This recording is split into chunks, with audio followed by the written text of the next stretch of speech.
malaking epekto sa Boston Celtics ang pagkawala ni Jason Tatum sa kanilang lineup dahil sa Game 6 natalo sila sa New York Knicks.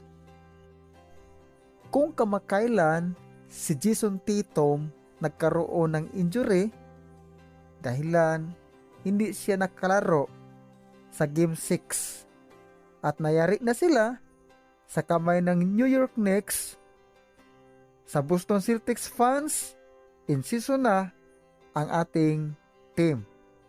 Pahinga muna. Magpalakas para sa next season. For the New York Knicks, sasabak ulit tayo. Parang naging butas karayom ang ating dadaanan bago makamtan ang ating inaasam